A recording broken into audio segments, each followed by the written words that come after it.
Bueno, ¿cómo están todos? Gracias por venir y acá estamos con todo el grupete de Historia Memoria y muchos otros alumnos de las cátedras de Literatura Latinoamericana 1 y 2, también de teoría literaria. Y bueno, quería agradecer muy especialmente a la biblioteca este espacio que nos ha brindado y donde podemos comenzar a dialogar sobre literatura argentina en clave de violencia, memoria, y así que, bueno, no sé cómo vamos a comenzar. Bueno, hay varios libros que están en juego. Vamos a charlar sobre varios libros que justamente tratan sobre el eje de la violencia directamente o indirectamente, y en principio hago una síntesis brevísima de uno de esos libros, el de Nancy Fernández, como para ponernos en tema: Ensayos críticos, violencia y política en la literatura argentina, donde Nancy nos propone una relectura de nuestra literatura, considerando las repeticiones y los desvíos, las transformaciones, las variables que va adquiriendo nuestro imaginario fundacional, que, como sabemos, está configurado desde sus inicios a partir de Esteban Echeverría y de Sarmiento, a partir, digamos, del par dicotómico civilización y barbarie, ¿no? Un par que, digamos, a lo largo del tiempo va a ir cubriendo diferentes conflictos, ¿no?, que Nancy va recuperando, conflictos y disputas, luchas entre unitarios y federales, entre la figura del criollo y la figura del inmigrante, entre la élite gobernante y la masa, o la clase media y toda manifestación popular. Bueno, y a partir, digamos, de este eje, ella va organizando diferentes series textuales que remiten a dos figuras claves que condensan estos conflictos, ¿no?, que serían Rosas por una parte y Perón por otra, ¿no? Es así que en el libro se pueden deslindar dos áreas o dos zonas muy claramente. Una primera que está dedicada al siglo XIX, donde Nancy analiza cómo se resuelven discursivamente estos conflictos ideológicos en torno, por ejemplo, a la figura del gaucho, la figura del indio, y allí, bueno, trata, digamos, diversos textos de Sarmiento, de Alberdi, de Mansilla, Ascasubi, Estanislao del Campo, Hernández, es decir, la gauchesca. Y una segunda área o zona dedicada al siglo XX, donde analiza textos a partir de la década del 70, que pueden considerarse reescrituras, es decir, se retoman esos puntos claves de esta antinomia que se da en el siglo XIX y se, digamos, desarticulan, ¿no?, en escrituras de tipo más experimental, más cercanas a las vanguardias, ¿no? Y allí, bueno, trata diferentes textos de escritores, por ejemplo, como Aira, César Aira, Daniel Goebel, los hermanos Lamborghini, Perlonger, Coppi, ¿no? Entonces, en principio, lo que queríamos con Ana preguntarte es que, a pesar del desdoblamiento de estas dos áreas, no se puede decir que ella proponga una lectura, digamos, lineal, progresiva, cronológica en el texto, ni que suponga, digamos, la idea de una identidad cultural que es homogénea, analítica, ni de tradición como un sistema estático, cerrado, fijo, ¿no? Entonces, nos gustaría para empezar, porque ese es un punto clave que organiza todo el libro, te queríamos preguntar con Ana, esa noción de tradición, de tradiciones más bien, que, digamos, propones, por una parte, y por otra parte, yendo, digamos, a la temática, digamos, del seminario, si podías desarrollar un poco, digamos, esa idea que también es clave, que es la vinculación, inextricable, histórica, que vos planteás entre política y delito, crimen, violencia, ¿no?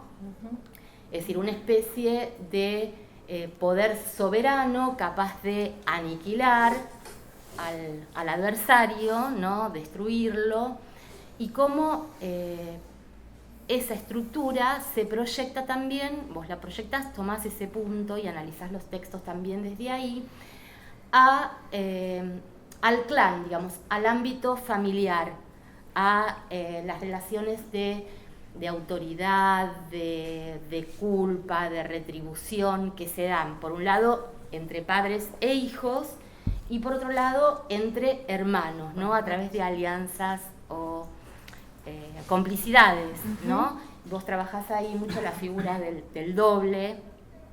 Entonces, bueno, que nos comentaras un poquito eso, la noción de tradición y el concepto de violencia. Bien.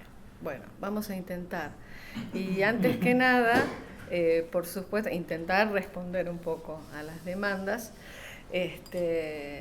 a los comentarios, que son siempre interpelaciones e hiperproductivas. Pero antes que nada, agradecer la invitación y decirles que, bueno, Edgardo y yo, los dos, estamos muy, muy contentos de estar acá. Nosotros queremos mucho La Plata, tenemos una historia lo veníamos charlando también, tenemos una relación muy histórica con esta universidad, muy biográfica, muy autobiográfica, y más allá de la gratitud personal a Teresa Basile, también a Miriam Chiani, manifestar el placer enorme que fue reencontrarme presencial y realmente, porque esto es la realidad, ¿no es cierto? Pasó mucho tiempo de Zoom y de Meet y de pantalla, y la verdad que esto es una cosa muy distinta, y me devolvió un abrazo, que el abrazo era de los años 90, ¿no? Con alguien que fue una maestra para nosotros, y que lo sigue siendo, porque uno la sigue leyendo, ¿no? Y tratando de seguirle un poquito los pasos, con Ana María Mar Sánchez, que fue profesora nuestra en la Universidad Nacional de Mar del Plata. Así que dadas las gracias por la hospitalidad ilimitada, por la generosidad de Teresa Basile y manifestarles esto, bueno, ya te digo, tratar no de responder, pero sí de ir retomando un poco. Sí. Yo creo que ya resumiste algunas líneas y dieron en los puntos claves, en las matrices de lectura. Y un poco quizás porque supieron captar el espíritu del libro. ¿En qué sentido? En el modo en que está armado, que es un modo de trabajo mío, que vengo desarrollando, creo que desde que tengo uso de razón. Miriam sintéticamente dijo la palabra serie. Sí. Mencionaron el concepto de tradición. Sí. Advirtieron que el libro tiene ejes y que está organizado de una manera que deliberadamente atenta contra un régimen de linealidades cronológicas o de totalizaciones conceptuales. La verdad que gracias o por culpa de la señora que enseñaba teoría y crítica literaria ya lejos hace tiempo, bueno, pero después me fui formando y siguiendo, y por culpa de varios otros, Nicolás Rosa, pero en definitiva creo que fui desarrollando un modo de leer que tiene que ver con esos aspectos. Quiero dejar aclarado algo. nunca, o en lo posible, al menos trato de no hacerlo en la medida de mis posibilidades, no desterrar las referencias, las notaciones, aquellas marcas que me permitan circunscribir o armar un contexto que sostenga los materiales, las textualidades, las imágenes de autor con las que trabajo. Sí, también lo dijo recién muy bien Miriam, desglosando un poco esas dos partes, podríamos decir, pero al hablar del siglo XIX uno no puede prescindir de ubicarnos, ¿no es cierto?, en la historia, en las notaciones, en ciertas referencias. Ahora, si no es un libro lineal, de ninguna manera lo es, tampoco es, o en lo posible, en la medida de lo posible, intenta no serlo, tampoco es arbitrario y antojadizo. Al menos intento no ser arbitraria o antojadiza. ¿Qué quiero decir con esto? Y vuelvo de alguna manera a la relación de la crítica con la teoría. La crítica, el trabajo textual con la teoría. En principio siempre nos enseñaron y aprendimos a seguir esas líneas, detectar y trabajar por detectar o construir, deliberadamente reconocer con nuestros dispositivos o herramientas de lectura, concentrarnos en problemas, ¿no? Problemas en el sentido de líneas, de entradas de lectura, de implicancias que puedan asumir, ¿no? Construcciones, hipótesis, derroteros que se van abriendo, ¿no?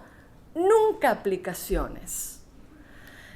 Siempre evité, vuelvo a repetir algo, y sé que estoy repitiendo algo que dije en otro conversatorio del 2021, pero bueno, estuviste en ese conversatorio, pero además dejaron esas marcas. Intentar esquivar y deliberadamente evitar la traslación mecánica de teorías a los textos, ¿verdad? Quizás porque, bueno, otras prácticas, otras tareas y otros trabajos que a uno lo llama o lo involucra en este momento, evaluaciones, ese tipo de cosas, uno suele ver que es bastante recurrente la aplicación, ¿no?, de una teoría, o porque está de moda, o porque el aire de los tiempos así lo dicta. Entonces, bueno, hay que buscar cómo funciona o hasta dónde podemos escurrir y aprovechar tal concepto en este texto que acá nos mueve. Bueno, en realidad siempre intenté el camino inverso, o sea, leer y tratar de dejar que el texto me hable y me diga, bueno, a ver para dónde rumbeamos y qué interrogantes me está suscitando o me está proponiendo. Eso lo quería dejar en claro, incluso para que la conversación, la charla y el diálogo entre nosotros se vuelva, se postule con honestidad intelectual, ¿no es cierto? Y esto, bueno, es algo que siempre me preocupó. Un uso efectivo, un uso productivo, ¿sí?, de la teoría, pero que no se circunscriba a la aplicación, que en definitiva lo que hace es circunscribir las posibilidades críticas, o sea, cerrar, ¿no es cierto?, delimitar un texto, claro, cercarlo en base a un concepto que no siempre va a funcionar para todo.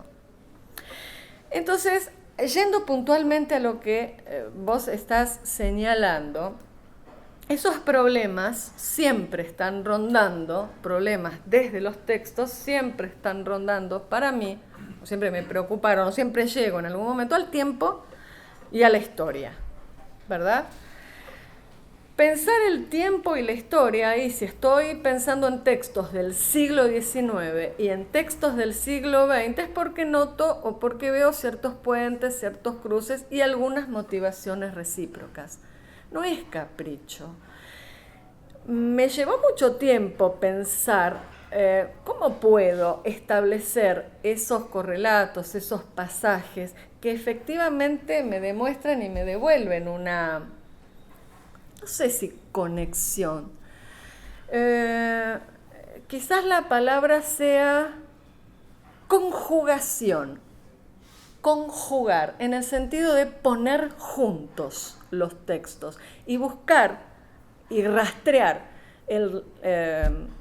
el modo en que esos textos que los pongo juntos o que se pueden poner juntos, muchas veces en el texto digo o desparramo o los pongo juntos, pero se trata de conectar, no está mal la palabra, pero conjugar quizás implica una noción que nos aproxima más a esto que Miriam señalaba, la serialidad.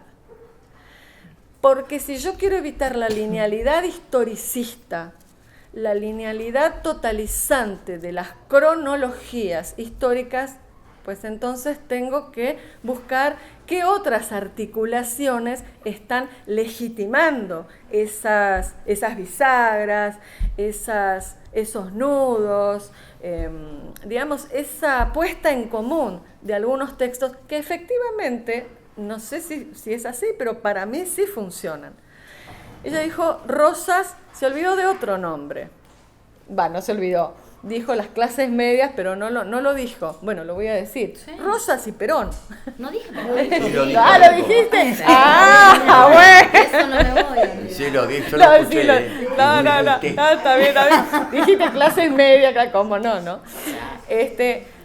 Bueno, pero ¿cómo funcionan? Sí, también lo señala Miriam, por momentos repeticiones, a través de repeticiones y desplazamientos, que van mostrando que efectivamente en nuestra historia nacional se efectúan, es decir, se hacen visibles esas marcas, esas, si no continuidades, esos ciclos que son como retornos o reiteraciones siempre abiertas. Hay algo que siempre vuelve, no de la misma manera, pero que siempre vuelve. Rosas y Perón tienen algo en común, ¿no es cierto?, como figuras históricas que de algún modo, permiten establecer ciertos, no paralelismos, pero sí ciertos cruzamientos con textos. Primero en el siglo XIX, después en el siglo XX, quizás con la vanguardia o la post-vanguardia de los años 70, el grupo Literal y Copy, y una serie de, a veces, de evoluciones que son violentas en el sentido de todo lo contrario, ¿no es cierto?, de la conexión. En el caso de Copy es, mostrar, digamos, cierta hostilidad ideológica, que también vale y que es productivo hablar. A mí la serie y el haber trabajado, por ejemplo, en algún momento, que en el libro lo vuelvo a retomar, haber cruzado textos como El matadero de Esteban Echeverría, La fiesta del monstruo de Bustos Domecq, que es el nombre que así aparece con esa firma, pero que es la firma que encubre otro nombre, que es Jorge Luis Borges y Adolfo Bioy Casares. Un poema como La Refalosa de Hilario Ascasubi, y ahí me están diciendo algo como textos que muestran algo que está sin resolver y que probablemente nunca se resuelvan, pero que ponen en escena las motivaciones de esos encuentros, de esos desencuentros. Efectivamente son reescrituras. Efectivamente uno lee La fiesta del monstruo y ve cosas que tienen que ver con obsesiones, recurrencias, marcas reiteradas que son fundacionales y que ya estaban en El matadero de Esteban Echeverría. ¿Sí? Eso en cuanto a la serie. Yo no lo veo arbitrario, es discutible, por supuesto, y en esa serie ustedes pueden proponer otros textos. De hecho, después yo hice ingresar textos como los de La causa justa o como el niño proletario en una primera instancia. Después me empezó a funcionar mucho mejor La causa justa de un Osvaldo Lamborghini, por ejemplo. Entonces la serie quedaba como más articulada y más armada. Ahí creo que hay una noción que funciona y que es la motivación. Tiene que haber una motivación para que esos textos puedan dialogar entre sí. La serie, en definitiva, es una articulación textual, transtextual, donde hay problemáticas, interrogantes, funciones en común que, bueno, de alguna manera permiten cierto salto genealógico, no histórico, lineal, sino genealógico. Pero insisto con esto, o al menos es lo que a mí me preocupa, no arbitrario, no caprichoso, no antojadizo. Genealógico porque en ese ritmo, en ese vaivén, donde hay una repetición que suscita un desvío, un desajuste, un desacomodo, un desplazamiento, hay algo que ahí se produce como un ritmo sostenido de ciertas cosas que siempre están volviendo. Eso en cuanto a la serie.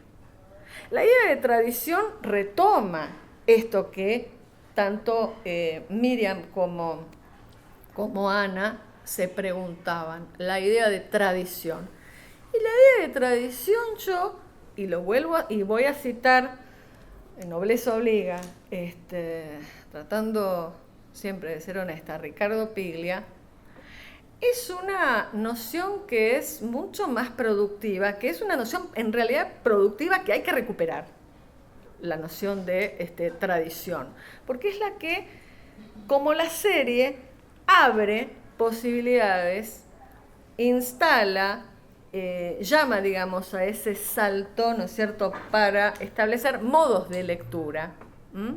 Pero modos de lectura que siempre tienen que ver con la producción y con la historia. Uno cuando habla de tradición se acuerda de los modos de leer que de alguna manera fueron, qué sé yo, o inaugurales o que instauraron algún hito o algún punto de inflexión, qué sé yo, una tradición, un camino y una pluralidad de lecturas, de caminos, de sendas abiertas, y bueno, qué sé yo, puede ser, no sé, el modo de leer de Ricardo Rojas, las operaciones de lectura, ¿no es cierto?, que supusieron las historias literarias de Ricardo Rojas, ni hablar de las de Leopoldo Lugones y su escritura, ¿no es cierto?, de esas conferencias que, bueno, se convierten en el payador y lo que hace con el Martín Fierro para conjurar ese enemigo que se estaba gestando y que estaba en ciernes, que es ni más ni menos que el inmigrante en ese momento. Borges supone un modo de leer que también inaugura otro punto de desvío que asume una tradición. Esas son tradiciones, ¿no? Al contrario del canon, que es como algo estabilizador, algo que aquieta las lecturas, algo que conserva, algo que guarda, ¿no?, como en una suerte de museo. Los textos, yo no sé si quieren pasar a otra cosa, quieren que yo quería decirte algo sobre lo que me interesó. No, digo por a ver si todavía me... No, con lo que decís sobre el canon y la tradición. Me parece que es importante lo que señalás separando canon de tradición. Pero por otro lado, el canon también está lleno de violencia. Total. Teniendo en cuenta que trabajás violencia, el canon argentino es un canon que manifiesta la brecha entre nosotros desde el comienzo. Entonces es interesante como por un lado tocas textos del canon fundamentales y Martín Fierro. Claro, bueno, Matadero, bla, bla, ¿no? Claro, sí. Metés los textos que son canónicos, sí, pero claro, y por el otro lado, armando una nueva tradición, peleando, metés textos del siglo XX que no son canónicos y que muchos te dirían, de los que consideran que el canon es Matadero y no otra cosa, dirían, pero este tipo, copy no tiene por qué estar ahí o algo por el estilo. Entonces es interesante cómo se juega, cómo la violencia está soterrada siempre detrás de la noción de tradición, detrás de la noción de canon, detrás incluso de la noción de genealogía, porque Nancy arma una genealogía nueva, propia, a través de todo lo que acabas de decir. Pero la violencia está ahí, porque inmediatamente que armamos cánones, tradiciones o genealogías, podemos matarnos entre nosotros fácilmente, ¿verdad? Porque el canon implica, o la tradición implica un modo de pensar la literatura. Seguro. Sí, y llena de violencia, ¿no? Pero, y pensamos la literatura desde posiciones políticas, no hay vuelta. Es que ¿no? Es así. Todos los textos, incluso los que estamos tratando, fundamentalmente son canónicos porque los enseñamos en la universidad y los damos en la facultad y están en los programas de estudio. Entonces, ¿dónde está esa posibilidad de salirse del canon? En las escrituras, en cada proceso de escritura. O sea, uno puede decir, por ejemplo, Roberto Art ya es un escritor canónico. Es más, yo me animaría a decir, hoy por hoy, César Aira es un canon de la literatura argentina del siglo XX. Entre algunos siempre. Sí, por supuesto. Pero la escritura, los procedimientos, la forma, la sintaxis, y sobre todas las cosas, la lengua, que es algo muy diferente del idioma, que concentra y que condensa y que reserva las referencias, lo traducible, lo exportable. Es algo que es lo que permite justamente y lo que devuelve esa, no digo certeza, pero esa idea de acá pasa algo con determinados textos, ¿no es cierto? La lengua hace que se mueva, la lengua es política, el idioma no es una cuestión idiomática, la lengua es otra cosa. Es eso que hace que explote en esa escena absolutamente violenta del matadero, que es la tortura, que es la agonía, ¿verdad?, del unitario, pero va más allá, es la lengua lo que hace que sea tan violenta esa imagen, ¿sí? Una lengua que es intraducible en algunos lugares, yo no sé si en España lo entienden de esa manera, no les resulta tan digerible en un sentido, ¿verdad? Digamos, esa escena de un escritor que sabe captar el ritmo, la hostilidad, la respiración, de lo que para él es la otredad, sin duda, que es toda esa horrible y deforme clase inmunda del sur del Río de la Plata. Hago así por las dudas, no lo estoy diciendo yo, lo dice Echeverría. Eso es la lengua. Eso es la lengua. Las puteadas, la provocación, el juego, sí, la insinuación, la ironía de la risa mezclada con la danza y con lo jocoso cuando está tan próxima a la muerte, ese tipo de cuestiones no es traducible, no es tan fácilmente traducible, son ecos que uno tiene que aprender a escuchar y a seguir, ¿no? Como los rastros, como las huellas. Bueno, esa es la violencia más, yo no sé si emblemática, pero bueno, es algo, y esto sí quería decirlo, ¿no?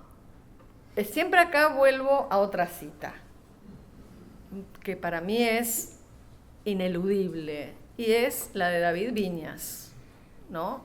Que es de alguna manera, para mí, siempre para mí, se puede compartir o no, quiero decir que hay quienes no piensan así, no tienen por qué pensarlo así. Con esa cita de alguna manera abre un modo de configurar y de diseñar un programa de estudios. Cuando David Viñas en Literatura Argentina y Realidad Política dice, la literatura argentina empieza con rosas, punto. Es así de apodíctico, es así de breve, es así de preciso, y eso quiere decir, ¿qué cosa? Que todo lo anterior, porque ni de la lira argentina habla, o que todo lo anterior, ¿no es cierto?, las crónicas de India, todo lo que sea, también considerable desde algún punto de vista como literatura española, pues eso no. La literatura argentina comienza con la generación del 37, o vamos a decir con el romanticismo, y tiene que ver con una cuestión, la violencia y con la forma de los textos, con la forma, que está tan implicada con la lengua. Con respecto a eso, Nancy, que señalás, esto último que señalás que nos parece muy importante y que se conecta directamente con la temática del seminario. Pensábamos con Tere y con Ana también que sería importante que te refirieras o que charlemos un poquito sobre, digamos, poéticas que se dan de los 70 en adelante, por ahí la de Aira, para ver estos nuevos modos en que nuestra literatura dialoga con esa primera zona, con esa discursividad del siglo XIX, y cómo da cuenta, digamos, de la violencia, ¿no? Bueno, yo creo que retomando un poco lo que vos decís, Miriam, los diferentes libros que han traído acá nuestras colegas, el de Ana María, narrativas en equilibrio inestable, que se publicó hace muy pocos meses, ¿no? Muy poquito. Sí, ya hace fines del año pasado. Acá también el que trajo Signo de extranjería, Edgar Mercy.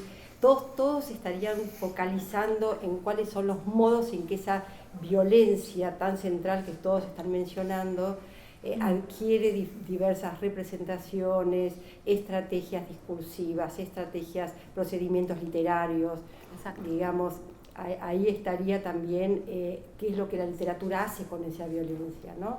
Me parece que en ese sentido todos los textos que hemos traído acá están apuntando a diferentes perspectivas. Después yo quisiera preguntarle a...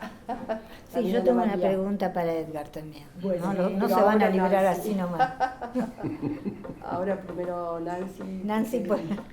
Los modos de la violencia. En el caso de Aira... No, por ahí, perdón, Nancy, mencioné a Aira porque también, digamos, está emparentado con... Claro.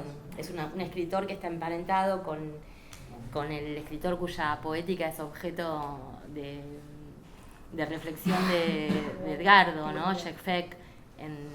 Digo, por la conexión que tienen, son escritores nucleados en torno a la revista Babel, a eso. Quería hacer referencia, acercarlos, ¿no? Sí. En el caso de Aira, lo más violento fue, digamos, su gesto y su estrategia para entrar en el campo intelectual, digamos, para ocupar el centro que estaba ocupando Ricardo Piglia en los años 90.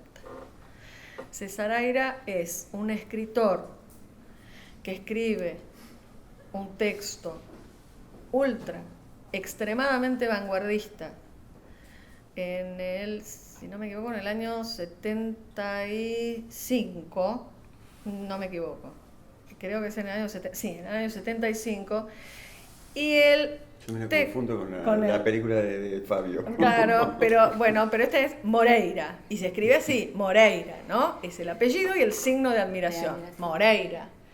Está editado por Achaval Solo, porque es una editorial, producto de una ruptura, la ruptura de una amistad. ¿No es cierto? Quedó Achaval solo, o sea, era amigo de otro que habían iniciado un emprendimiento editorial, se pelearon, quedó Achaval Solo. Y el libro se publicó en Achaval Solo. Y verdaderamente es un delirio. O sea, verdaderamente es un dislate, ahí pueden encontrar todas las... no quiero que sea una descalificación, no, es un exponente de lo que es la literatura o los textos de vanguardia, que a pesar de toda esa fragmentación y de esa ruptura extrema con cualquier tipo de referenciabilidad, no obstante el texto que da origen lo podemos reconocer de una manera que hay que ir rastreando, algo que está absolutamente descompuesto, totalmente vuelto un anacronismo, deliberadamente anacrónico, pero Moreira está, y están los personajes, y están las disputas, y está la violencia de Moreira. Ahora, eso fue en el 75. Después Aira sí va a mostrar y va a reingresar al campo, que no es, digamos, ningún éxito editorial, eso cabía suponer, ¿no? Sí fue, el ingreso y lo que le valió la unción del grupo literal, digamos, de Luis Guzmán, de Germán García, de Osvaldo Lamborghini. Cuenta Ricardo Estrafase que cuando leyeron el Moreira, cuando Osvaldo Lamborghini lee el Moreira, dice, che, mirá lo que escribe este pibe. Y era como un delirio, sí, sumamente productivo y promisorio además. Pero hay que esperar hasta 1981 con Emma la cautiva. Y eso concentra, y es el momento, yo no sé, tampoco es negar todo lo que viene después. Aira es un escritor que tiene, Saer decía que era un escritor discontinuo, pero bueno, tiene grandes textos, grandes momentos, pero quizás no todos, ¿no? Desparejo. Desparejo. Ahora, Emma la cautiva, ¿cómo lo estructura? Sí, es todo el siglo XIX, es la inversión de la dicotomía o de la antinomia sarmientina de civilización y barbarie, porque ahí se pone en el centro toda la violencia salvaje de ¿quién? De los unitarios, en manos de el caudillo unitario Lavalle, que hace con los indios colgados de las carretas las atrocidades más grandes que ustedes se puedan imaginar. Ahora, ¿qué sucede después de eso? De buenas a primeras hay algo, volviendo a la escritura, a la forma o al procedimiento, que hace que eso se vaya diluyendo hacia el final y no se vuelve a esa etapa inicial y pasamos a otra cosa, que vuelve a recuperar ciertos rastros de aquel Moreira del 75 y va a dar lugar a nuevos textos que vamos a encontrar en La Liebre, por ejemplo, que otra vez Rosas aparece como la figura central, ¿no es cierto? Todos momentos que parecen hablar de una instancia de, no quiero abusar del término porque ya en televisión y en los medios está muy bastardeado, pero deconstructivo, de verdad hace como una deconstrucción de todos los clichés, leitmotiv y lugares comunes. Todo aparece desacomodado.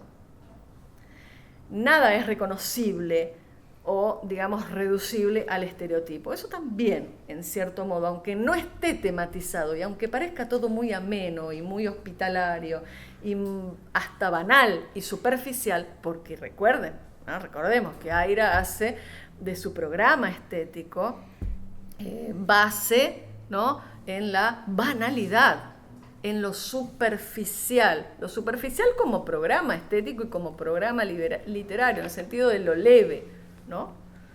Y la anticorrección. Pero el gesto más violento está, creo yo, en la configuración y en la construcción de su propia imagen de autor, que es en la crítica deliberada, me parece, qué sé yo, ahí sí, es injustificado, pero bueno, él quizás no tendría nada que perder, ¿no? Porque la reseña que él publica en la revista Vigencia en el año 1981 y se propone sacar a Ricardo Piglia del medio, ¿no? Y llega a decir que es la peor respiración artificial, así como Viñas dijo, la literatura argentina empieza con Rosas, para invitar a la arena del conocimiento. Aira dice, respiración artificial es la peor novela que se haya escrito. Así lo dice, lo publica, quizás un poco a pedido del propio Osvaldo, vaya a saber, cosa que no se animaba a hacer Osvaldo Lamar, pero Aira no tenía ahí mucho que están luchando por el canon. Por supuesto, sí, esa es la lucha descarnada. Total, Fogwill. A ver cómo me por el peso peleo. teórico, Y se por pelea, la abundancia de teoría. Como sea, pero él empieza a ocupar el centro que por supuesto Piglia había logrado y de una manera más que legítima y por otros medios y por otras armas muy involucradas con la militancia política, claro, con la ideología, todo lo contrario.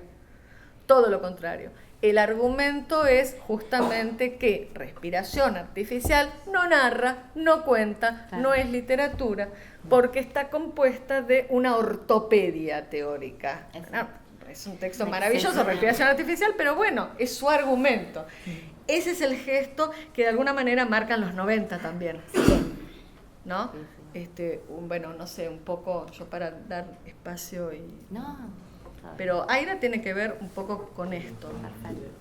Tere, vos le querías preguntar. No, pero pregunten si ustedes tenían preguntas. No preguntaban. Bueno, nada, a mí me interesaba un poco, Ana María, ahora que estamos hablando de cómo se arman las series y cómo se representa esta violencia que parece central en la literatura argentina.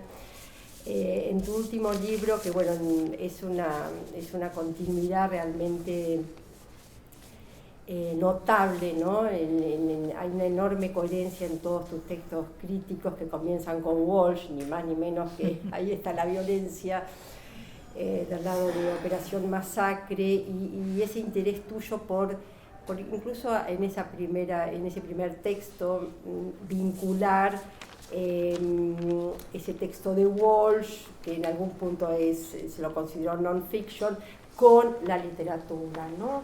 Entonces, ¿cuáles son aquellas estrategias de la literatura que logran dar cuenta de la violencia desde, si se quiere, bueno, esto también lo trabajás en uno de los libros que continúan, que nosotros nos llamamos el libro de los perdedores.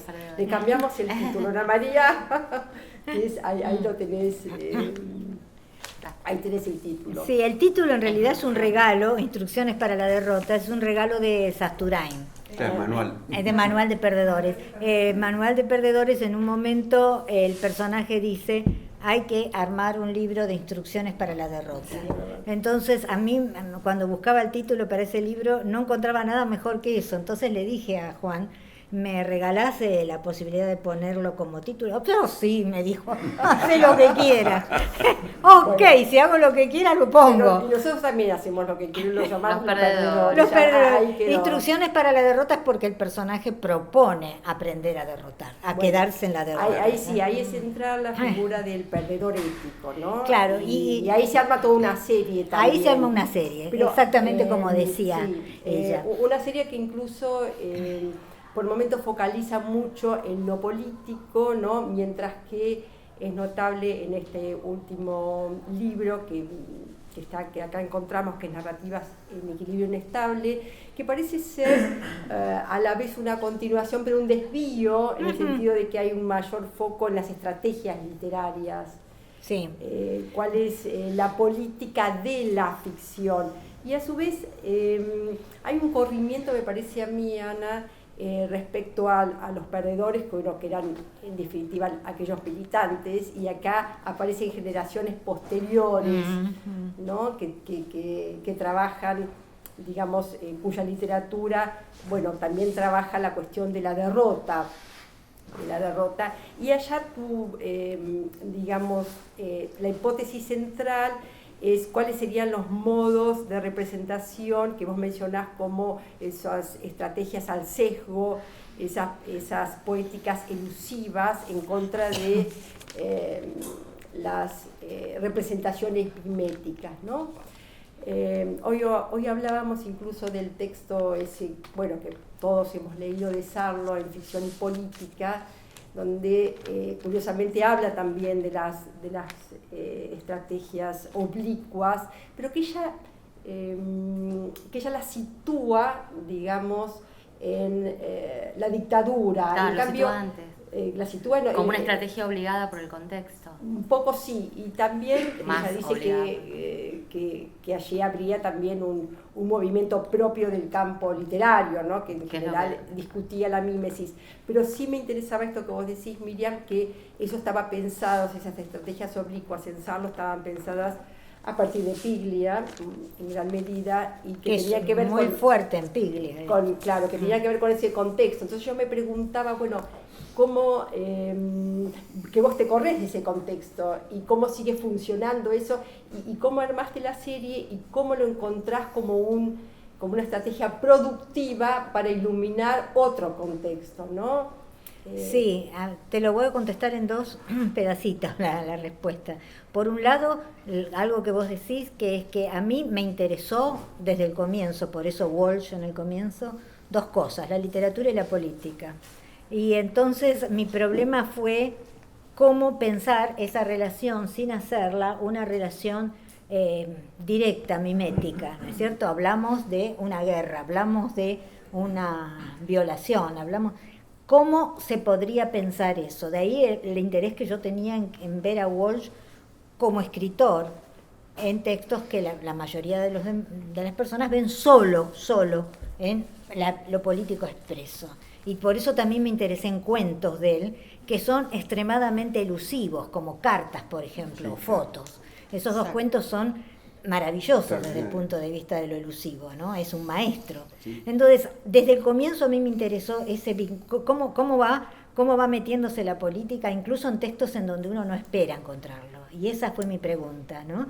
Solamente son textos políticos los textos en donde uno dice, acá se está hablando de una situación política, ¿verdad?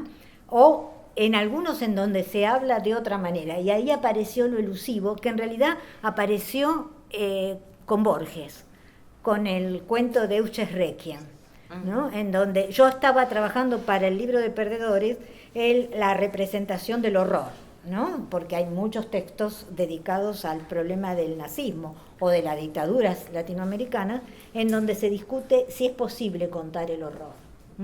Y el cuento de Borges es un cuento elusivo, ¿no? El editor imaginario del texto, si ustedes recuerdan el cuento, está diciendo que el personaje nazi es el director de un campo de concentración.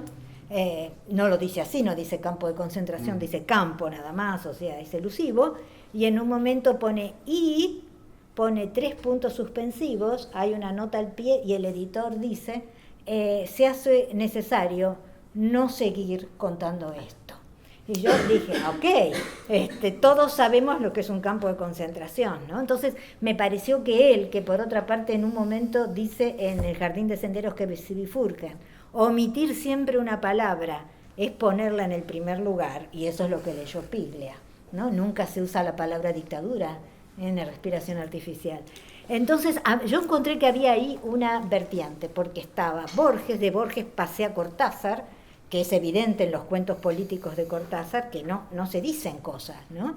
Pasé, y ahí fui encontrando lo que yo consideré lo oblicuo en el sentido en que se cuenta, pero se cuenta de otra manera, y las estrategias rozan la situación contando, hay un narrador uruguayo, que es el heredero de Cortázar, lo adora a Cortázar, que es Prego Gadea, que tiene un cuento en homenaje a Cortázar, en donde sabemos que pasan cosas, que probablemente el cuento inventa la llegada de Cortázar al Uruguay en plena dictadura, y las escenas de angustia que provocan en el lector, en donde no pasa nada, y el narrador dice, bueno, esto lo puede contar Cortázar, porque en realidad en el fondo es nada, o sea, es un buen lector de Cortázar. Y uno dice, bueno, acá desaparecieron todos, pero nadie nos dice que desaparecieron todos. Pero nosotros tenemos un cuento muy poderoso desde el punto de vista de la angustia y el miedo, característico de la dictadura, ¿no? Entonces, a mí me interesó eso, cómo se puede contar, sin contar, o contando de otra manera, con sesgos, con variables. Y de esas variables llegué a una que tenía que ver con los textos que a vos te interesan particularmente, que son los textos de hijos. En mi caso me centré bastante en los chilenos, que es el silencio. No es solo de esos textos, hay otros. Pero el silencio es, no cuento nada, pero no represento nada, pero está todo, ¿no? Y eso aparece en Costamaña, la chilena Costamaña es evidente esa presencia, y no solo en los del sur. Hay un escritor guatemalteco, si no me equivoco, que se llama Jalfón, y que el título del relato es Mañana nunca contamos, o algo por el estilo, ¿no? O sea que constantemente pregunta qué está pasando el niño, y ahí aparecen los niños, los hijos. ¿Qué está pasando? ¿Qué está pasando? Y mañana te cuento. Y en el medio vemos que se está quemando en llamas Guatemala, ¿verdad?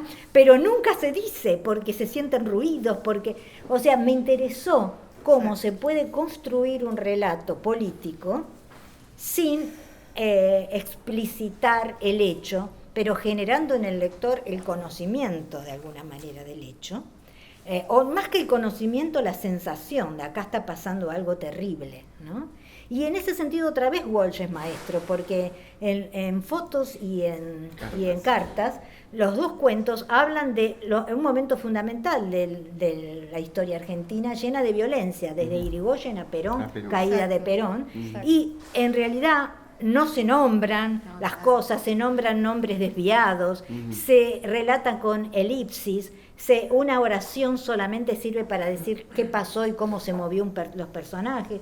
No hay nada, pareciera, y hay todo, ¿no? Entonces me interesa particularmente eso, porque el relato explícito en político, me da la sensación de que muchas veces no nos deja sin nada para decir. Uno ve el horror, ¿no? Uno ve lo mismo puede pasar con el cine, ¿no? Uno ve el horror, se tapa los ojos, llora o hace lo que quiere, pero emocionalmente queda como una especie de intento catártico. En cambio, un relato que nos lleva al horror y uno dice, pero ¿dónde está esto? ¿Qué pasó? ¿No? Nos pone en un lugar de razón, que es lo que pasa con Respiración Artificial. Ahí quedamos esperando a ese que no está, que no viene nunca, y que sabemos que está desaparecido. Y genera una carga de angustia, pero intelectual, ¿no? Diferente. Y ese fue el camino. En este último libro me interesaba sobre todo, como vos decís, en los aspectos formales. ¿Cómo se puede pensar lo político? Ese capítulo está centrado en el silencio. Si ustedes piensan, contar el silencio en literatura es contarlo con palabras. No tenemos otra cosa. Y sin embargo podemos contar el silencio, ¿no? Y me interesó ver eso.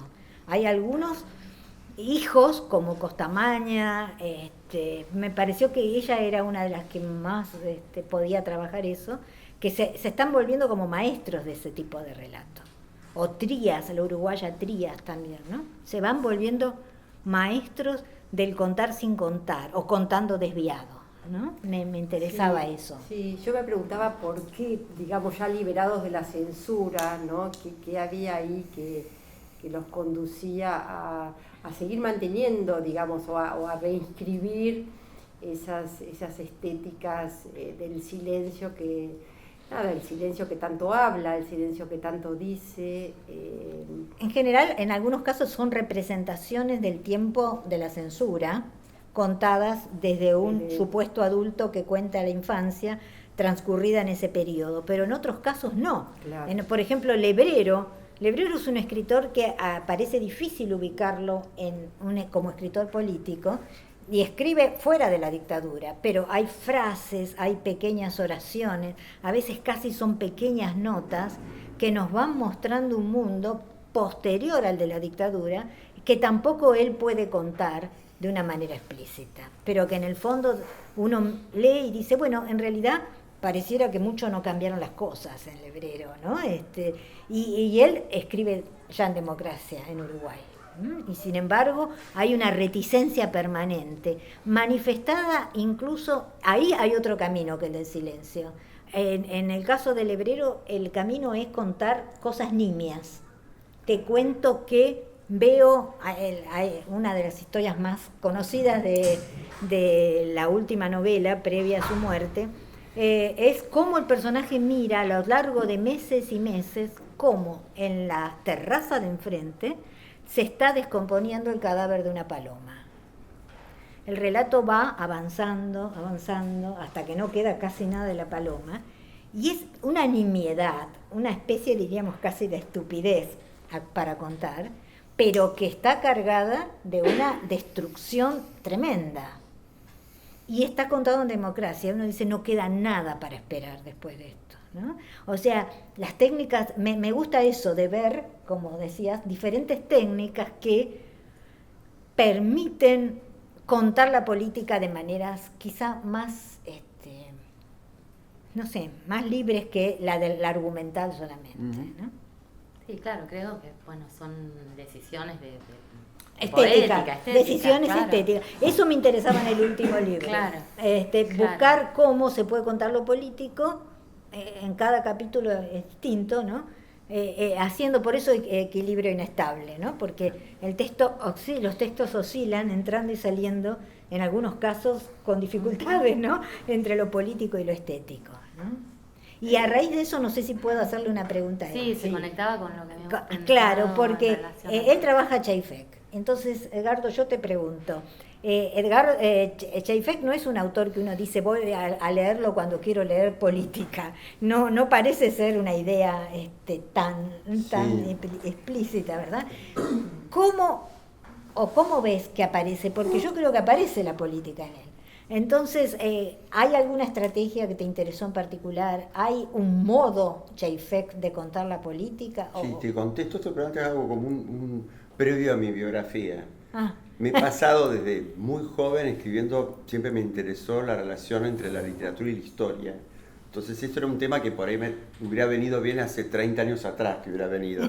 Escribí justamente sobre muchos artículos sobre las dos modulaciones a grandes rasgos que vos mencionás en la época, por decirte, Bonazo, Marimón, que era una cosa un poquito más experimental, y del otro lado también. Y este verano con Nancy y Agustina, que le agradezco mucho la presencia,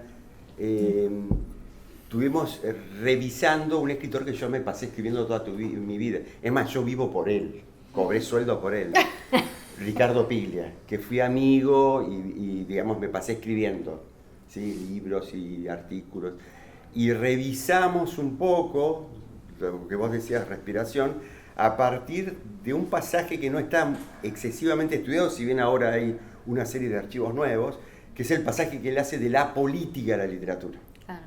Pues el primero era, digamos, un militante político, ¿sí? Sí.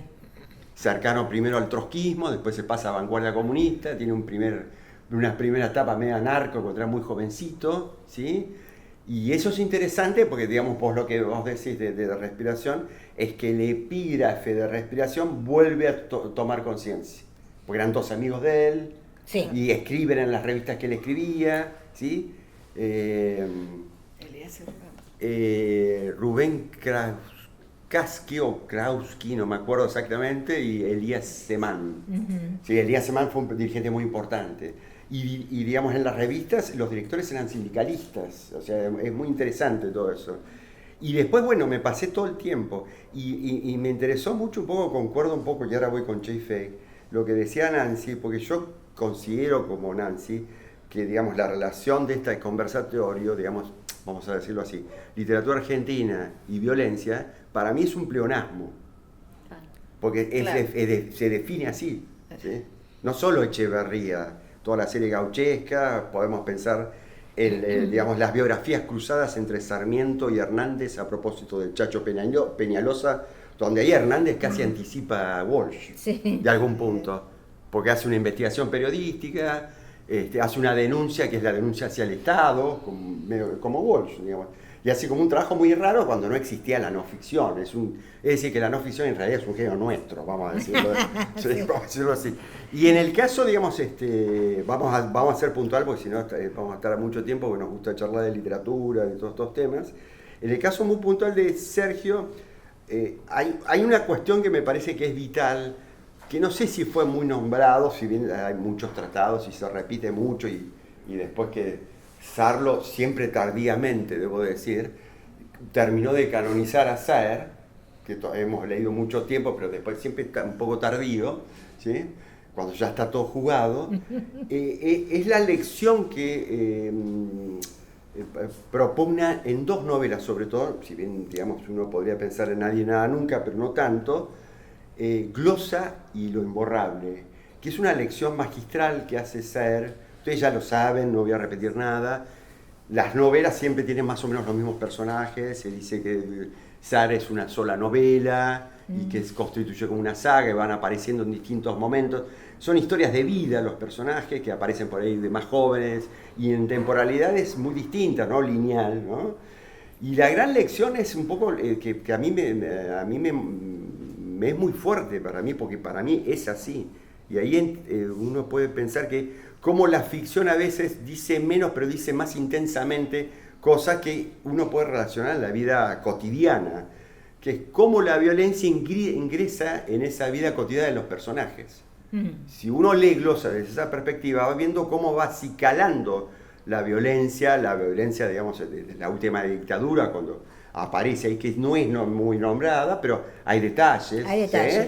¿Sí? El cianuro, el leto, el exilio, pero cómo va transformando y termina, digamos, en esa serie que es Lo Imborrable, que es la continuación en realidad. Sí. En realidad es la misma novela. Sí. En el caso de su personajote de Tomatis, cómo lo demuele y los debates en la dictadura, ¿no? A partir de la cultura. Es interesantísimo eso, es el efecto que trae la política en la vida cotidiana, que en caso es un caso, voy a decirlo así porque no conozco mucho la vida latinoamericana, es un caso argentino. A nosotros nos transforma todo, un cambio político nos transforma todo. una dictadura, bueno, ni hay que hablar, ¿no? En las relaciones familiares. Creo que es un rasgo latinoamericano. Debe serlo. Por pero, lo menos digamos, de gran parte de... Vos lo conocés más, pero digamos, en el caso, digamos, yo tengo hermanos mayores y vi cómo afectaba, digamos, esconder a una compañera de mi hermana abajo en la cama cuando venía la cana. Y yo era chiquito, y a mí me afectó eso, porque veía una cosa rara ahí. Medio entre sombras, fantasmática. Bueno, en el caso de Chefe, bueno, eso es un punto, ¿no? Es un punto que habría que pensar. Obviamente que hay dos novelas en Sergio donde es muy fuerte el ingreso de la violencia y la violencia política. Es la primera novela, lenta biografía, en una escala mundial, que tiene que ver con la Shoah, con, digamos así, para ser más, no tan precisos, el holocausto nazi, y su propia familia, que intenta contar el relato de sus padres y sus antecesores. Lo que tiene interesantísimo eso es que es la primera novela que escribe, si bien tenía cosas previas que iba preanunciando, tenía algún relatito previo, no muy conocido, y él en la revista Babel hacía notas sobre biografías de el holocausto, de personajes que habían sobrevivido, o sea que estaban en el tema, ¿sí? Pero es cómodo, y digamos, hay un relato que aparece en Babel, que es un poco la muerte del padre de él. Perdonen que soy medio biográfico, porque como los conozco detallecitos que a mí me gustan. Bueno, se llama lenta biografía. Sí, claro. O sea, podés y darle. digamos que están unos amigos que supuestamente uno podría pensar que es el futuro autor, está jugando al billar y alguien le dice que a un familiar le pasó algo. ¿Sí? Bueno, podemos suponer que le pasó. Y es la idea de escribir a partir de la delegación y el don. O sea, el acto de escribir es un don para el otro. Y cómo se conforma, digamos, un narrador a partir de esa relación, ¿no? Entre los antepasados o del padre de quien quiere ser narrador y lo intenta en la novela, porque es todo dubitativo, ¿sí? Porque es muy, digamos, es la cuestión un poco que decía Ana, digamos, contar el horror es casi imposible, pero además nadie lo quiere contar. Los antepasados no lo quieren contar, es la mudez, el silencio, y el narrador intenta de alguna manera reconstruir. Entonces ahí me parece que hay una cosa muy interesante, que es la idea de escribir, narrar. Obviamente está ahí, digamos, la cuestión de qué quiere decir escribir con una memoria, inclusive con una memoria falsa, que es una memoria de alguna manera también, ¿no? Es la cuestión de, digamos así, entre la memoria y el olvido, podríamos decir, y que la escritura es un acto de delegación y un don. Y eso se marca de una manera más fuerte en Los Planetas, que a mí me parece una de las grandes novelas del siglo XX. Yo te quería preguntar por esa idea, digamos, sí, la idea, que cómo después, conectás, digamos. Que después se repite un poco. Memoria con escritura y ofrenda, ¿no? Exacto, que después se repite, que a mí me parece una cosa maravillosa. Y otra vez, perdón, porque estoy con un ataque decimonónico con el biografismo. Sergio, pobrecito, cuando venía, un tipo muy entrañable, Sergio. Y además tenía una cosa muy interesante que a mí me gustaba mucho. Era un intelectual, un escritor, con un estilo bajo y sin estridencias. Y eso a mí me interesaba, ¿no? Porque no era alguien que estaba tocando la trompeta todo el tiempo. Todo el tiempo, yo escribí la mejor novela, ¿no? Era una persona así como cualquiera de nosotros, ¿no? Bueno, él siempre cuando venía a Buenos Aires iba a un lugar donde se suponía que estaba sepultado, pero no lo sabía, porque era un muerto sin sepultura, podríamos decir, que era un amigo desaparecido, ¿sí? Y él, digamos, lo que hace es escribir un homenaje, en principio, a ese amigo y lo convierte, digamos. Y otra vez está esa cuestión que para poder recordar, ¿sí?, hay que donar, digamos, la vida y transformarse en un narrador, pero también intercambiar el nombre y apellido. Hay un episodio fantástico que es sobre el final, que es el narrador, que se llama S, podríamos decir que es Sergio, ¿sí? ¿Sí? Y hay otro que se llama M, es un relato, digamos, las iniciales de los dos nombres propios, al estilo Kafka, digamos así. Va al registro civil a cambiarse el apellido, para ponerse, ¿sí?, entregar, digamos, darse, digamos, transmutar el nombre, por el nombre del amigo desaparecido. Y a mí me parece extraordinario, porque es un poco lo que charlaban acá, son los vaivenes, idas y vueltas. Y la novela empieza con un acto alusivo de violencia, patético y horrible, pero es alusivo, ¿sí? Que sería una violación a una menor, ¿sí? Y después aparece la violencia política. Irrumpe de una manera rarísima, irrumpe. Hay una bomba, irrumpe. Tenemos referencias de un acto en Atlanta, una marcha que suponemos que es la llegada de Perón la llegada de Perón que nunca llegó, ¿no? A Ezeiza, ¿sí? Y también es un elusivo. Exacto, exactamente. Y después están las cosas que charlamos hoy un poquito antes, es que en otras novelas que si bien aparece la violencia, pero aparece de una manera muy nimia, aparece con los objetos, o los objetos traen algo de violencia, ¿sí? Un larga vista, ¿sí? Un reloj, ¿sí? Son objetos que traen la memoria histórica, tienen algo de memoria histórica, ¿sí?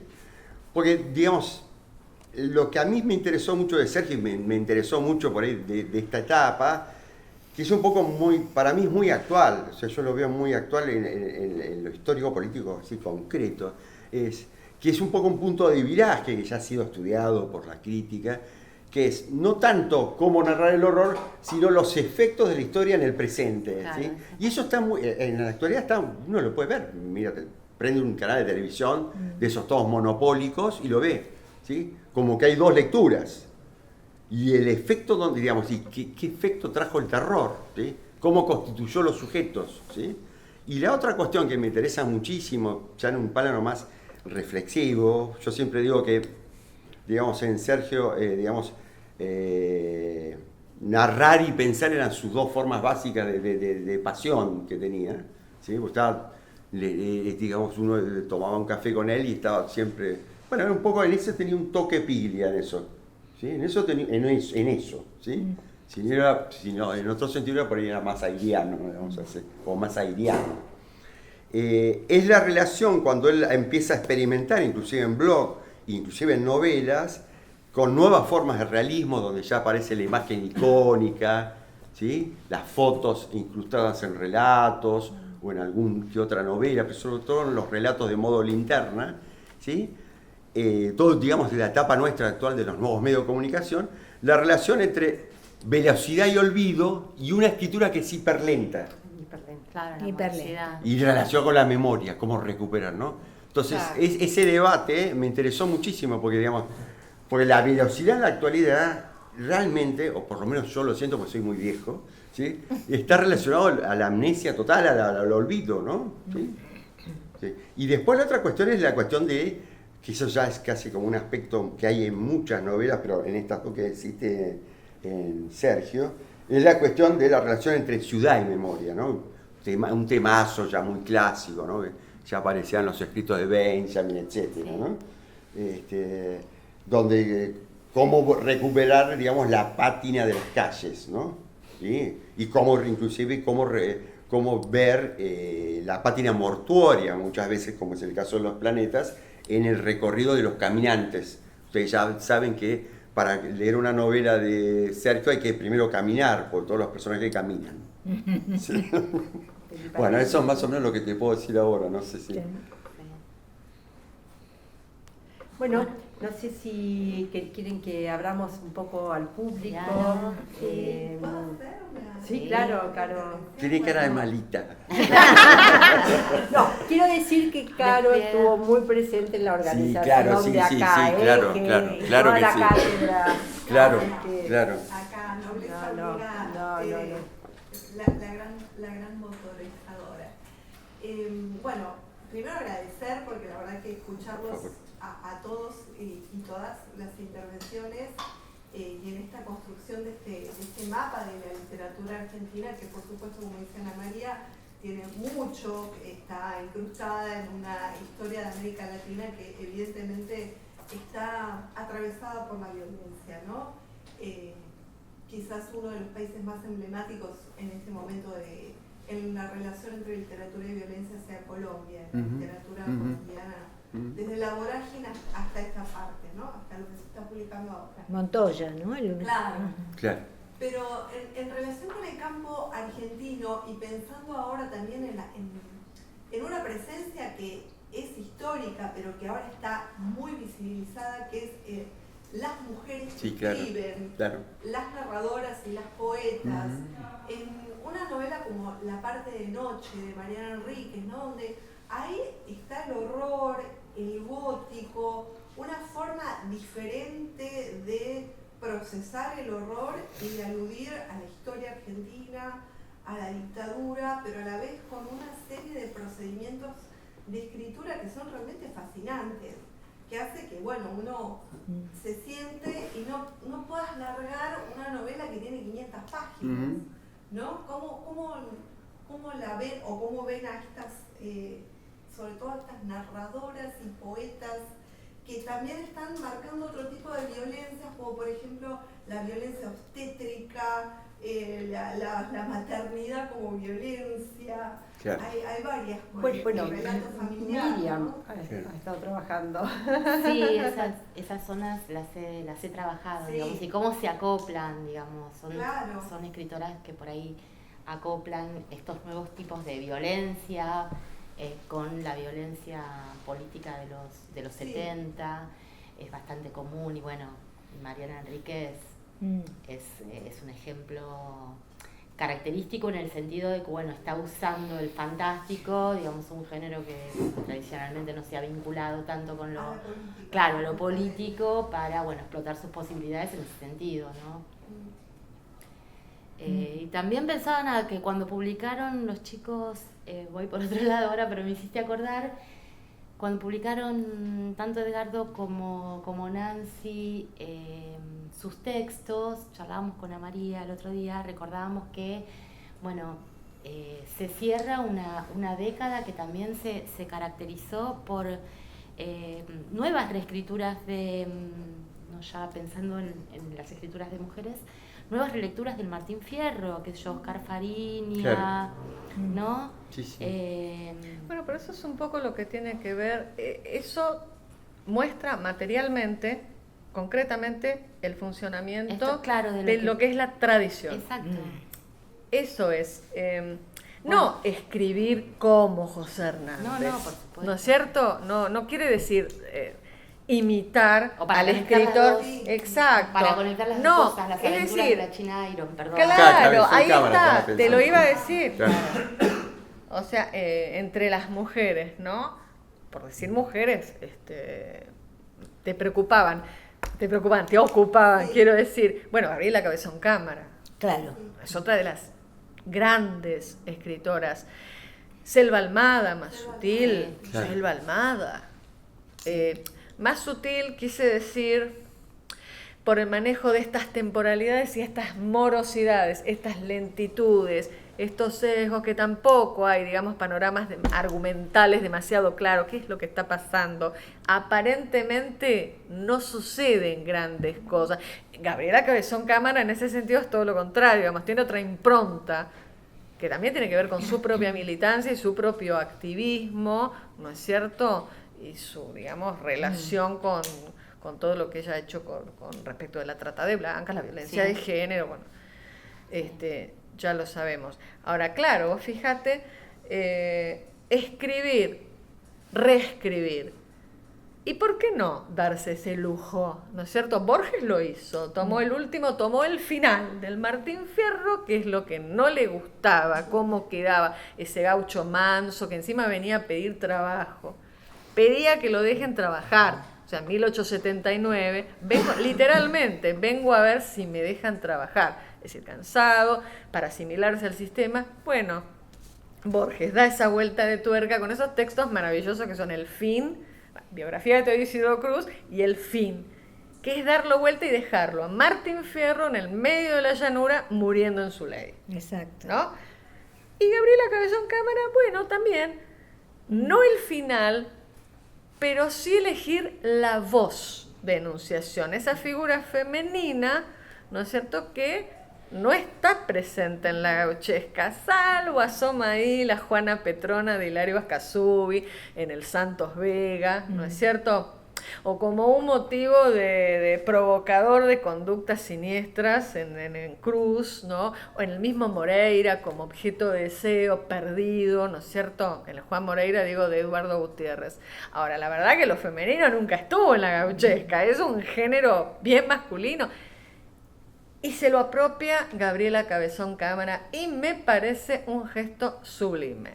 Violencia en ese sentido, pero por elección, por autoimposición, por decir, tomo el género gauchesco, me meto con el canon y le doy la palabra a una mujer, que era la que siempre estuvo ahí escondida y sin nada para decir, criando hijos, ¿no es cierto? Bueno, ella, además de darle la voz, le da las acciones, ¿no es cierto?, que tienen que ver, por supuesto, bueno, más allá de la lengua, con las elecciones y con la sexualidad, con una impronta sexual potentísima, ¿no es cierto?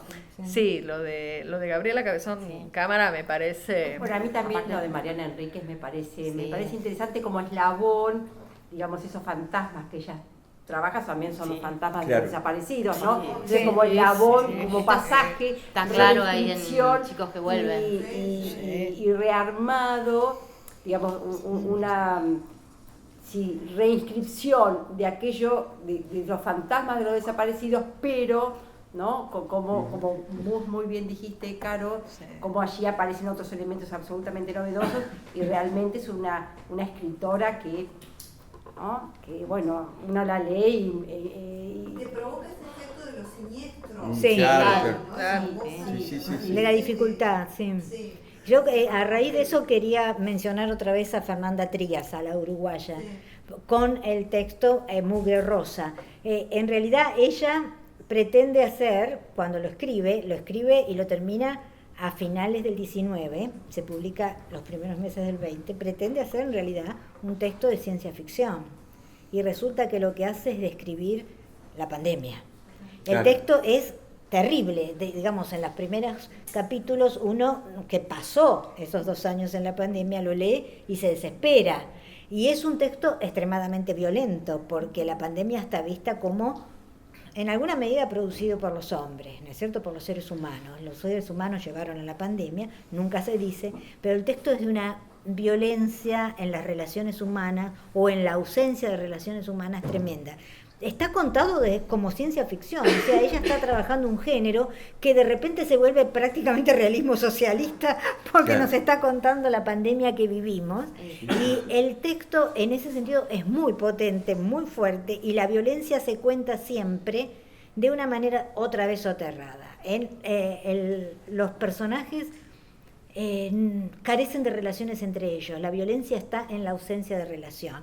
Y aparece también fantasmalmente la dictadura, porque en algún momento hay que sacar a la gente de la ciudad porque la invasión de la peste es enorme, y que aparecen los camiones del ejército. El ejército entra en las casas, golpea las puertas para sacarlos, ella se esconde, pero los ve. Es tremendo porque es un relato que mezcla, incluso ciertas escenas te evocan las películas del nazismo, donde aparecen esos camiones que se llevaban a los que iban a los campos de concentración, y uno dice, pero yo esta escena la vi en algún momento. Y el relato en realidad está contando una pandemia que cuando lo escribe todavía no ocurrió, pero que cuando lo leemos ya ocurrió y estuvimos ahí, y el texto realmente queda como colgado en una especie de realismo. Cualquiera podría pensar, pero ella está contando lo que pasó. No, lo escribió antes de que pasara, y algunas escenas son prácticamente las que uno vivió. ¿Está? Y me parece que es interesante la escritura de ella. No ha sacado a partir de ese momento, creo que debió quedar traumada, no sacó otra novela, pero realmente ella se largaba al género de ciencia ficción. Perdón, Ana, ¿cómo es el nombre de la novela? La novela se llama Mugre Rosa. Mugre Rosa es lo que le queda a ellos casi de comida solamente, y además la peste es algo que está en el aire. y que viene con el viento, y en una ciudad que por la descripción nunca se menciona, pero es Montevideo, ¿verdad?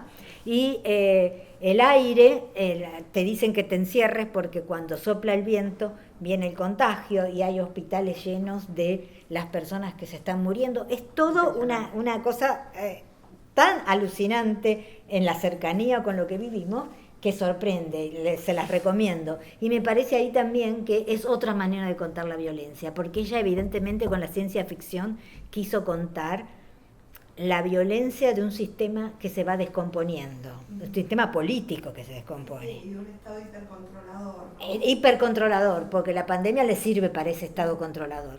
Pero la publica los primeros meses del 20 y bueno, lo que está contando ya es otra cosa. Sí.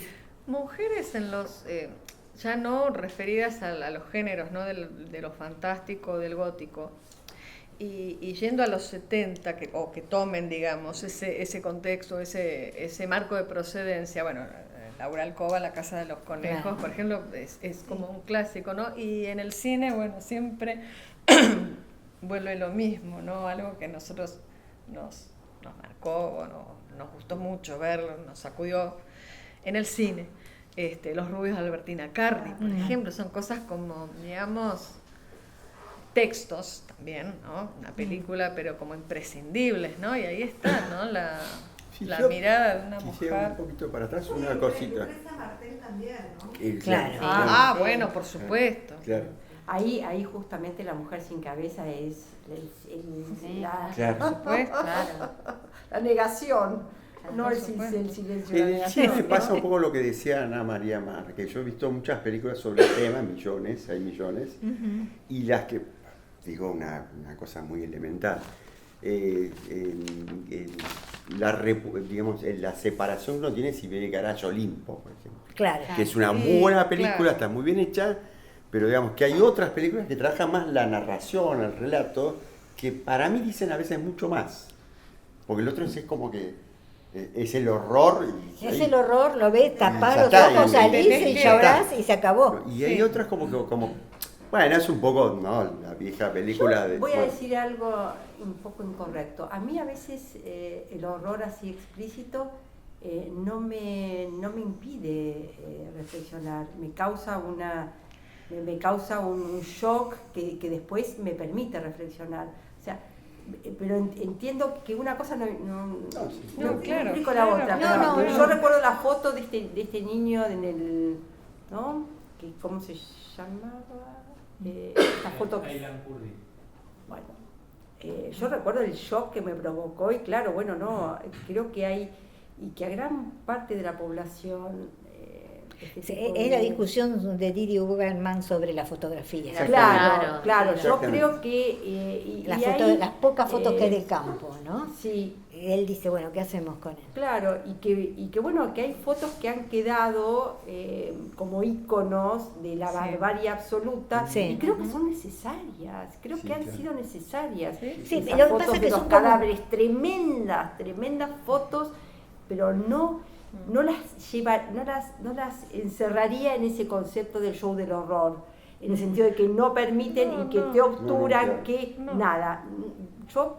Es que son dos estéticas. Sí, claro. ahí son dos sí, estéticas. Después viene la discusión de si son útiles una u otra, que se discute mucho en fotografía por la cuestión de que termina uno asimilando y ve 900 muertos y no le importa a nadie nada, que es la opinión de algunos, ¿no? De algunos teóricos, y otros no, dicen. Es un argumento. Es un argumento.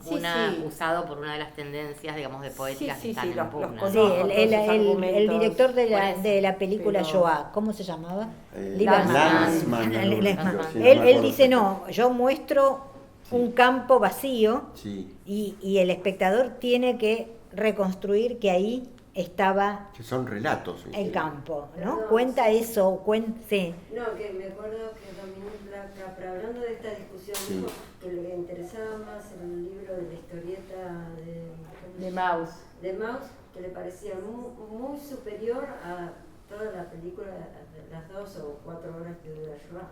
Claro. ahí entra otra estética. Otra que es la del estética. cómic. Exacto. Es muy revulsiva también. muy Sí, revulsiva. son estéticas que... Y lo No se interesante... aceptaba que el cómic pudiera Claro, entrar en claro, cómics. y es político, Sí. claro. Lo que pasa es que son un montón de estéticas y creo que podríamos pasar por muchas. Son Nos discusiones podemos que quedar siempre envuelven. toda la noche, ¿no? Por Exactamente. Y en un debatir. punto, la cuestión que uno se pregunta es por qué dejar una en favor de la otra. O sea, No, claro, ahí entra un terreno No, de valoración. no, que no. claro, pero a veces en nuestro ámbito, digamos,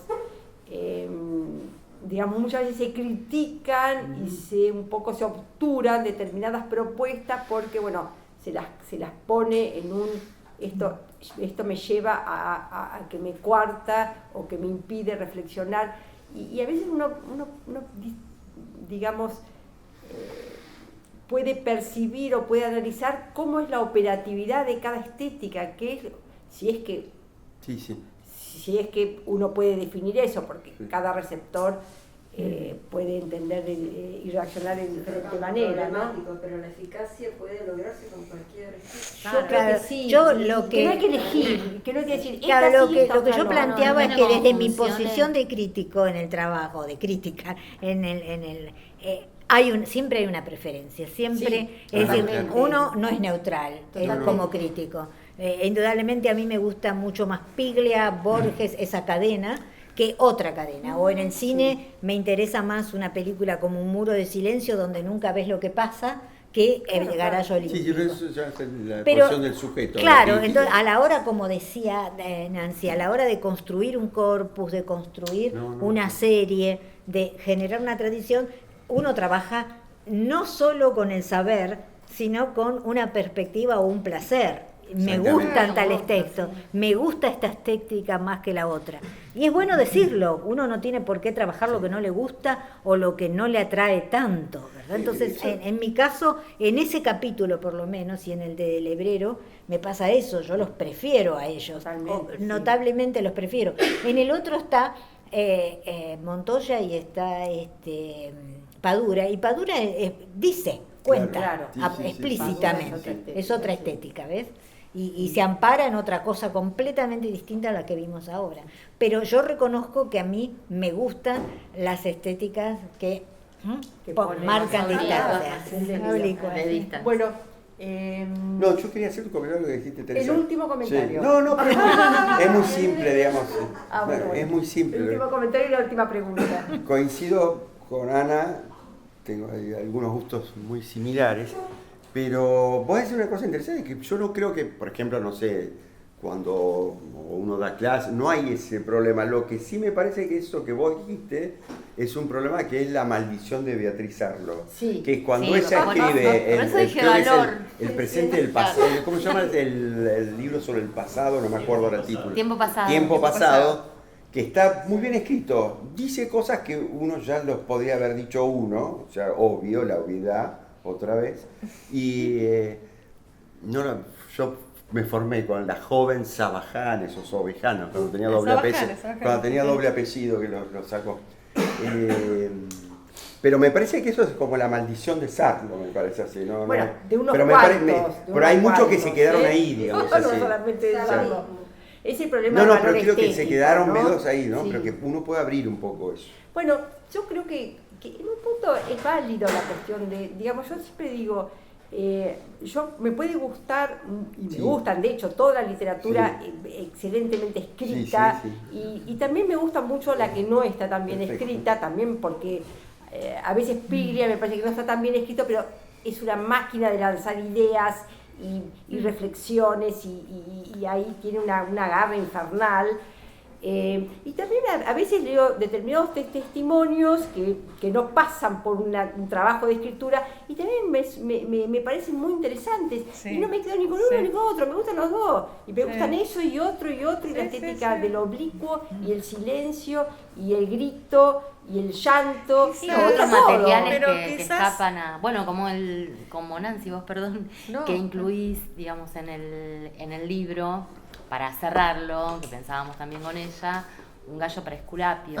Ah, Claro. Claro, Qué sí, lindo. Bueno. fantástico. Eso es muy interesante Claro. porque No, introducís sí, a... Extraordinario. Claro, está La bueno. última pregunta de Raquel. No, perdonen, a lo mejor la pregunta es un poco desubicado, no soy del campo de la literatura argentina ni latinoamericana, pero no nombraron una novela que a mí me impactó mucho porque la leí en plena pandemia, que es El diario de la guerra del cerdo.